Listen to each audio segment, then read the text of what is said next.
So we're talking about Colleen Shearer.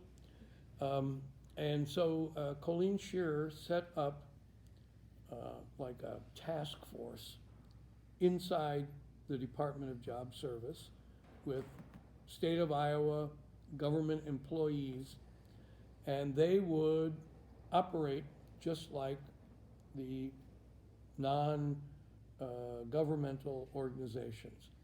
And they would be at the plane when it first arrived, welcoming the refugees as they got off, arranging transportation, bringing them together with the sponsors. And so I worked with Colleen Shearer for several years.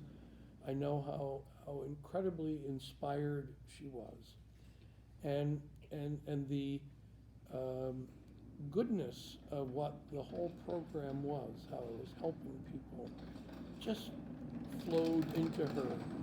And you could see how she was inspired by it. And as the program grew and more refugees came, so did the office. And it became then the refugee office.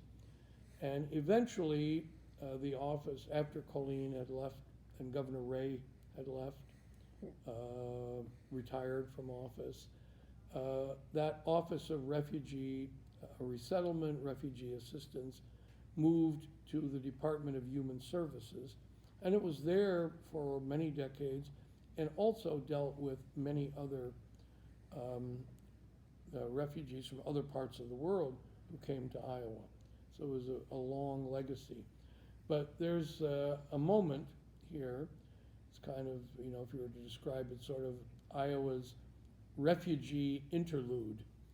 This, in 173 years of Iowa history, there's this period where from 1975 to really the late 1990s and into the 21st century, where these mechanisms still existed in state government.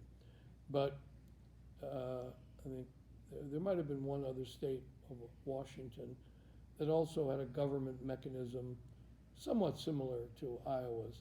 But it was Iowa really that had this exceptional circumstance.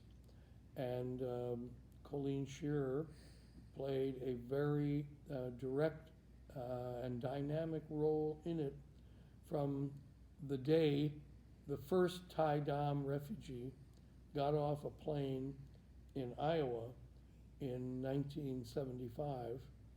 And her legacy lives on today, and including through the Thai Dam Cultural Center that you're going to visit.